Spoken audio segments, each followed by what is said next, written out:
Morning student friends, हमने पिछले video में सूर्यबाला से लिखित उपन्यास जो दीक्षांत है उसका अध्ययन किया था और हमारा इस उपन्यास का नायक जो है विद्याभूषण मिश्र, वह अपना जो छात्र जीवन जो होता है उसका अनुभव यहाँ पर व्यक्त करते हैं या उसका जो उल्लेख करते हुए अपने छात्र जीवन में वह किस तरह अनुशासित जो लड़का या जो विनयपूर्वक जो आदेशानुसार काम करने वाला या जो पढ़ाई करने वाला लड़का जो होता है लड़के के रूप में वह जाना जाता था। और आजकल के लड़के या आजकल की शिक्षा की व्यवस्था होती है उसके बारे में वे क्या है अपना विचार व्यक्त करते हुए जाते हैं। तो उसका आगे हम अध्ययन करेंगे। देखिए, पता नहीं पहली बार यह आत्मविश्वास कब डिगा था। शायद जब मिडिल पास होने के बाद पहल शहर आना पड़ा था। शहरी वातावरण की अजनबीयत का हवा सा रह कर अंदर एक झंझनाहट उतर जाती। सिवान तक पहुंचाने आए पिता ने कंधे थपथपाते हुए कहा था, परिस्थिति और वातावरण से समझौता बुरा नहीं, बुरी है गिरगिट बनने की कोशिश। और सबसे बड़ी बात यह रखना, जो सच है उचित है वह सच है, सच और उचित ही रहेगा। किसी भी परिस्थिति में अपने नफ़े नुकसान के लिए इन शब्दों से खिलवाड़ या अनाचार मत करना। समाज सच के सामने झुकता है, सच समाज के सामने नहीं। तो ये पहली बार अपने गांव के वातावरण से वह परिवर्तित होते हुए वो शहरी वातावरण में पढ़ाई के लिए आते हैं। अपनी आगे की कक्षा होती है, कक्षा की पढ़ाई के लिए भी आते हैं। आते समय वे जो शहरी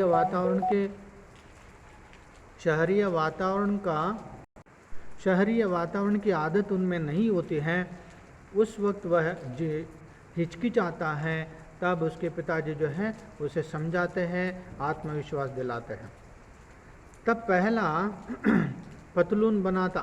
गांव के दर्जी ने पूरी कारीगरी लगाकर पंडित जी की बेटोनी की शहराती पब की पतलून सिली थी। लेकिन शहर वाले कॉलेज में वह अजूबा और मजाक बन गई थी।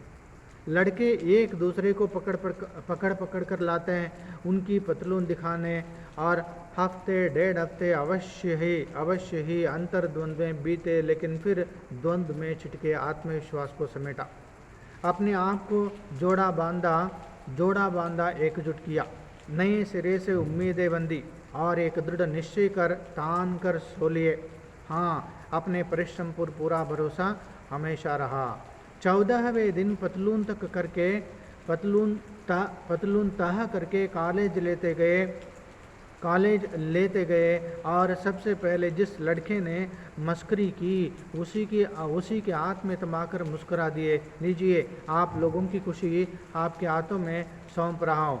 मेरी किसी चीज़ से आप सब प्रसन्न होते हैं, हंसते हैं, ऐसा सौभाग्य विरलों को मिलता है।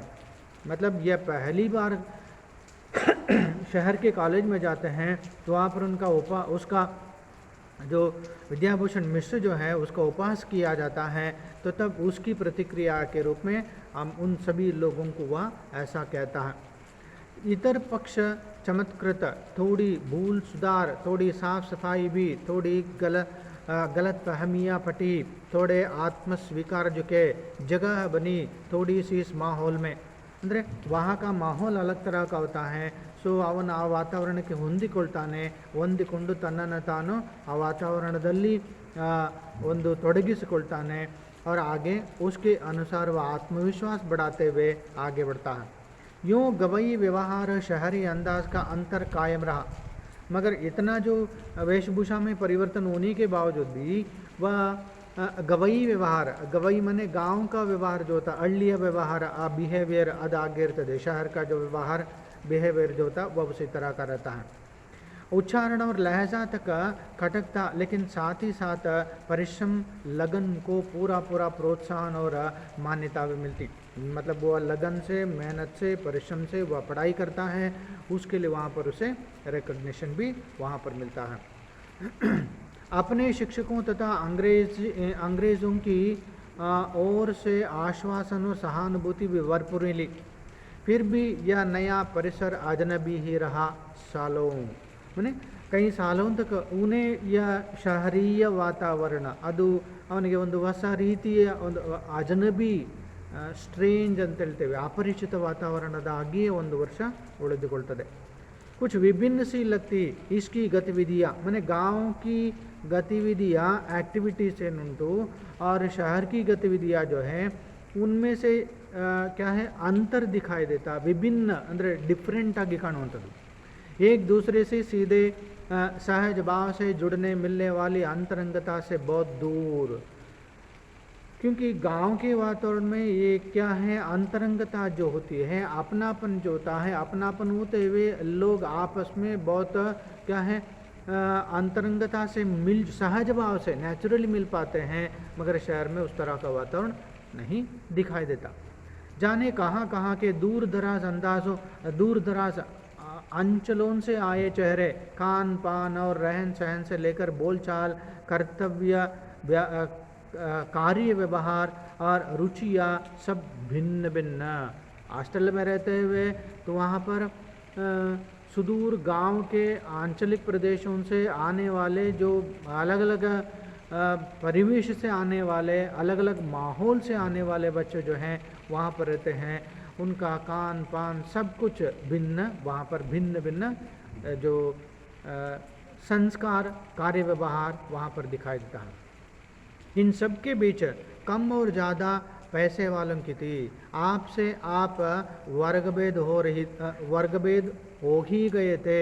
अध्ययन और महत्वाकांक्षाओं के आधार पर एक तीसरा वर्गीकरण, कुछ जी जान से अध्ययनरत, कुछ विद्वेषी, खुराफाती और तीसरे किस्म के अपनी ऐश परस्ती में ही आलमस्त दीन दुनिया से बेखबर। माने तरह तरह के बच्चे जो होते हैं मेहनत से पढ़ने वाले होते हैं, केयरलेस रहने वाले होते हैं और एंजॉय करने के लिए आने वाले होते हैं, मौज मस्ती करने के लिए आने वाले होते हैं। इस तरह अलग अलग तरह के अलग अलग किस्म के डिफरेंट टाइप ऑफ स्टूडेंट्स अंत हुए वहाँ पर उनके साथ हॉस्टल में देखने को मिलते हैं। यूँ इनमें से किसी वर्ग की कोई भी श्रेणी किसी स्थायी वैमनस्य या पूर्वाग्रह का शिकार नहीं थी, पर चलते तौर पर थोड़ी बहसा बहसी, गर्मा गर्मी और गाली गलौज तक की गुंजाइश तो बनी ही रहती। एक बात अच्छी थी कि होता सब कुछ एकदम आमने सामने और ऊपरी तौर पर ही, तथा थोड़े से बीच बचाव के बाद वह भी खत्म। माने इस तरह का वैमनस्य और ಗಾಲಿ ಗಲೋಚ या गर्मा गर्मी ಒಂದಿತ್ತು ಬಿಸಿಯ वातावरण ಅದೆಲ್ಲ ಇರ್ತದೆ, वह सब कुछ रहता है, मगर यह सब कुछ होता है आमने सामने, पीछे नहीं होता है। आमने सामने होता है और ऊपरी तौर पर ಅಂದರೆ ಮನಸ್ಸಿನ ಅಂದರೆ अंदर तक वह डीपली नहीं जाता है और ऊपर ही ऊपर वह हो जाता है और उसके बाद वह सब भूल जाते हैं। लेकिन जो चीज़ सबसे ज़्यादा खटकती वह थी लड़कों के हाव भाव और कार्य व्यवहार में पनपती एक ठंडी तटस्थता, बल्कि अवज्ञा सी।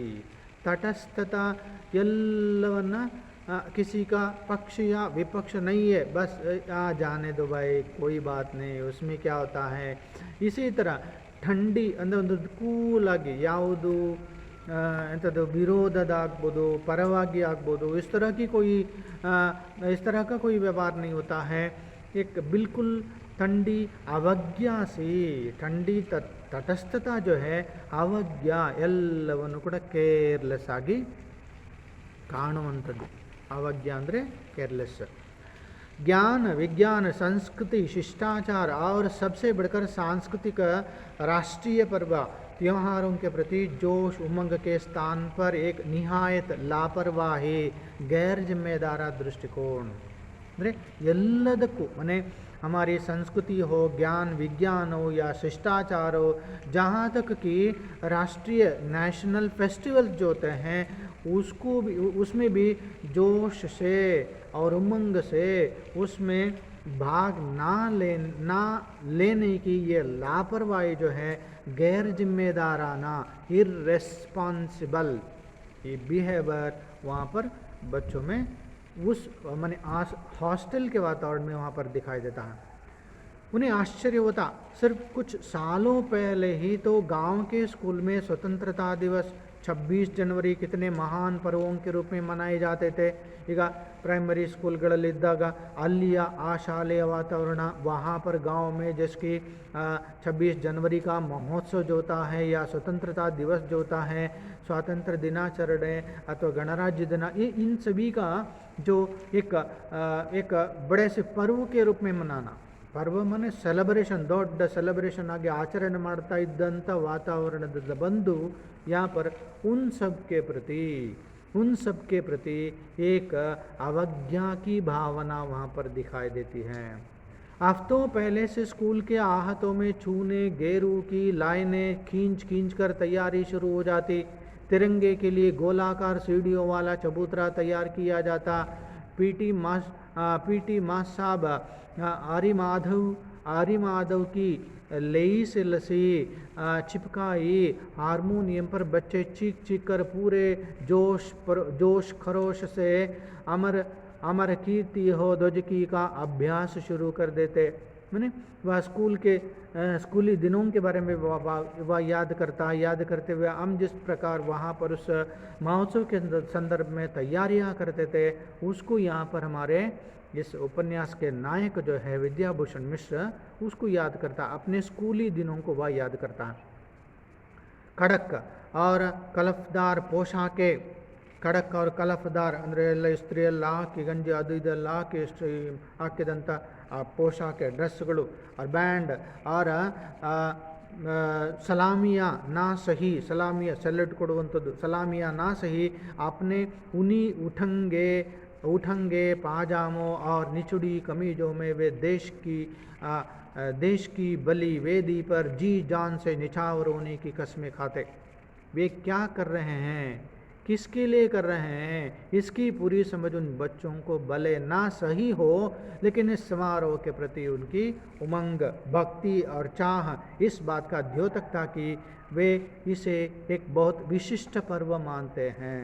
ಅಂದರೆ ಅಷ್ಟೆಲ್ಲ उत्साहದಿಂದ आ ಒಂದು उस जोश से वो बच्चे जो उस माहौल में वो शामिल होते थे। उन बच्चों को यह मालूम नहीं होता कि हम क्यों कर रहे हैं, क्या कर रहे हैं, फिर भी वह उसे एक इस तरह के जो त्यौहार जो होते हैं इनको एक विशिष्ट पर्व के रूप में मनाते थे। सबसे अंत में मिठाई बनती, नन्ही दोनियों में रसबीनी बूंदी की मिठाइयाँ संभाले उछलती कूदती बच्चों की टोलियाँ घर लौटती। ಅಲ್ಲಿ ಅಲ್ಲೆಲ್ಲ ಅದು ಕಾರ್ಯಕ್ರಮ ಆದಮೇಲೆ ಅವರಿಗೆ ಸ್ವೀಟ್ ಕೊಡೋದು, ಆ ಬೂಂದಿ ಸ್ವೀಟನ್ನು ಕೊಟ್ಟು ಅದನ್ನು ಅವರು ಹೇಗೆಲ್ಲ कुछ लोग अपने कपड़े में, कुछ लोग अपने क्या पेपर में या हाथ में लेकर के उसे खाते हुए जो उमंग से उछलते हुए गांव अपने घर की ओर लौटने वाले जो बच्चे जो है, उस वातावरण को यहाँ हमारे यह नायक याद करते हैं। ಇದೆಲ್ಲ ಕಾಲೇಜಿಗೆ ಬಂದಾಗ ಈ ದಿನಗಳೆಲ್ಲ ಇಲ್ಲವಾಗಿ ಹೋಗುತ್ತವೆ। लेकिन कॉलेज में आते आते यही सारा कुछ यूं ही हो हल्ला और बेहद लापरवाहियों के बीच एक लादी गई बंदिश की तरह धोया जाने लगा। कॉलेज में आने के बाद क्या होता है, वह पूरा वातावरण बदल जाता है। गणवेश, मार्च फास्ट और सलामियों से लेकर के देश की वेदी पर मिटने वाली कस्में तक एक बेतुकी औपचारिकता की तरह निभाई जाने लगी। बेतुकी मीनिंगलेस, ಇದೆಲ್ಲ ಅಲ್ಲಿ ಬರುವಾಗ मीनिंगलेस ಇದೆಲ್ಲ इसको क्यों मनाया जाता है, और एक फॉर्मेलिटी की तरह वहाँ पर उसमें शामिल होते थे। एक अरुचि उन सभी विचारों के प्रति, हमारे राष्ट्रीय पर्व हो या हमारे सांस्कृतिक धरोहर हो, जो कुछ भी हो, उन सब के प्रति क्या है, वहाँ पर एक तरह की अरुचि, निरासक्ति, एक अवज्ञा, एक उपास सा बेमतलब ही ಅರ್ಥವಿಲ್ಲದ ಒಂದು अपहास्य, अर्थविಲ್ಲದ ಒಂದು निरासक्ति, यह सब कुछ वहाँ पर दिखाई देता है। इन अवसरों पर काले जाना गोल कर पिक्चरों का जुगाड़ बैठा लेना कहीं बड़ा ही तीर मार लेना माना जाने लगा। इन अवसरों पर इस तरह के सेलिब्रेशन जो होते हैं उसको कैसे एवॉइड किया जाए, ಅದರಿಂದ ಹೇಗೆ ತಪ್ಪಿಸಿಕೊಳ್ಳಬೇಕು, उसके बारे में ये जुगाड़ या प्लान करने में ही उनको क्या है, एक तरह का जो एक तीर मार लेना, ಏನೋ ದೊಡ್ಡ ಸಾಧನೆ ಮಾಡಿದಾಗೆ ಅದನ್ನು ಪ್ರತಿಬಿಂಬಿಸುವುದು। हाजिरी अनिवार्य और जुर्माना भरने की नोटिस पर भी जुगत बैठा ही ली जाती हैं। तो वहाँ पर अटेंडेंस कंपलसरी कराया जाता है और नोटिस भी भेजा जाता है। इन सब के लिए इन सबको कैसे बहाना ढूंढना, उसी में लगे रहते थे। जो लड़के इन समारोह में उपस्थित रहते भी उनमें ज़्यादातर अगल बगल आंखें मिचमिचाने, पबतियाँ कसने और अड़ंगी फंसाने में लगे रहते हैं। जो बच्चे इसमें भाग लेते हैं वह भी उसका हमारे साथ कोई संबंध ना हो, इस तरह बर्ताव करते हुए वे उसमें भाग लेते थे। तब वे अक्सर सोचते क्यों ऐसा होता। इस तरह का माहौल 2-3 साल पहले, 1-2 साल पहले जो जिस तरह का गर्म जोशी का माहौल होता है उन पर्वों के क्या है, समारोहों में भाग लेने की जो गतिविधियाँ अब आजकल क्या होता है, उसके बाद वो क्यों ऐसा होता है पता नहीं। तब वे अक्सर सोचते क्यों ऐसा होता है, क्यों भावनाएं कत्ल हो जाती हैं। इस तरह ಎಮೋಷನ್ಸ್ ಇವುಗಳ ಬಗ್ಗೆ ಯಾಕೆಲ್ಲ ಅವುಗಳನ್ನು ನಾವು ಆ ಭಾವನೆಗಳನ್ನು ಕೊಂದುಕೊಳ್ತೇವೆ। उत्तरदायी कौन है, इसके जिम्मेदार कौन है। क्यों ज़्यादा पढ़ लिख कर हम ज़्यादा स्वार्थी और ज़्यादा धार्मिक होकर हम ज़्यादा संकीर्ण हो जाते हैं।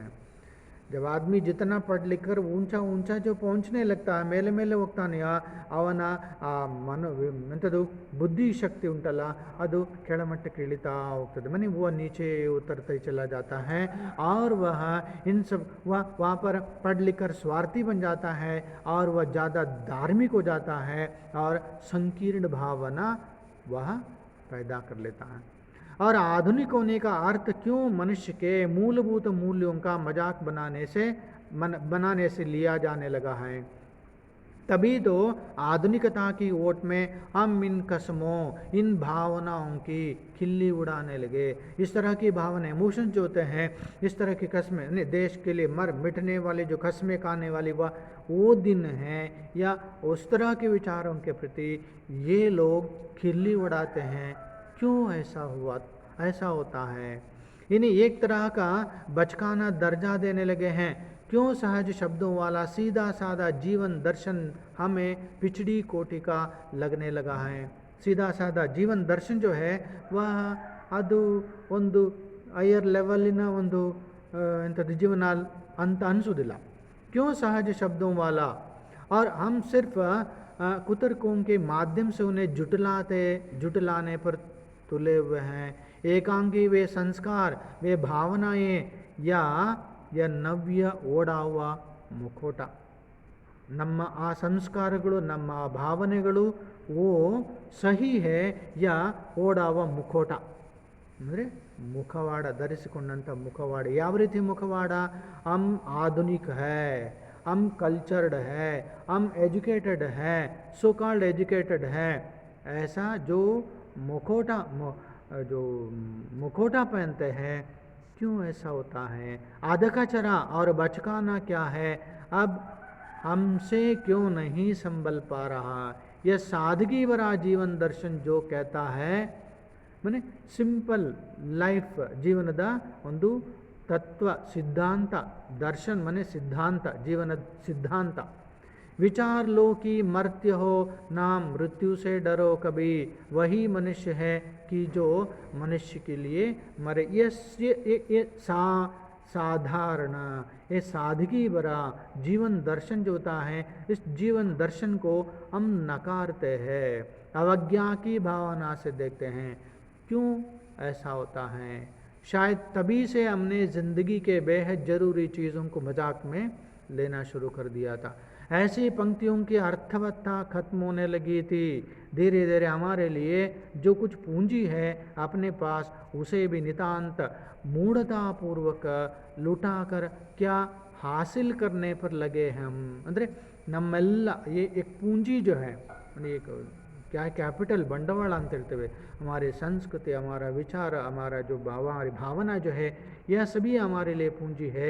इसको हम मूर्खतापूर्ण लुटाकर हम क्या हासिल कर, ನಾವೇನನ್ನು ಪಡಿತೇವೆ किसी को पता नहीं।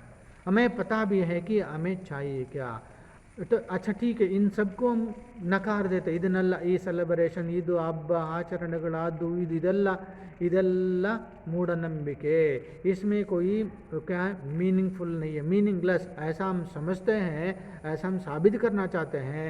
तो आखिर हमें क्या चाहिए, ನಮ್ಗೆ ಏನು ಬೇಕು, ಅದು ಕೂಡ ಕೊನೆಗೆ ನಾವು ನಿರ್ಧರಿಸಲಿಕ್ಕೆ ನಮಗೆ ಸಾಧ್ಯವಾಗದೇ ಇರುವಂಥ ಪರಿಸ್ಥಿತಿಯ ವರ್ತಮಾನದ ಶಿಕ್ಷಣ ವ್ಯವಸ್ಥೆಯಲ್ಲಿ ನಾವಿದ್ದೇವೆ ಎನ್ನುವುದನ್ನು ತುಂಬ ವಿಷಾದದ दृष्टिಯಲ್ಲಿ यहाँ पर उपन्यासकार जो हैं बताते हैं। तो बच्चों, छात्र मित्रों, आज के लिए इतना काफ़ी है, और एक वीडियो के साथ अगला हिस्सा जो लेकर आपके सामने मैं उपस्थित होता हूँ। धन्यवाद।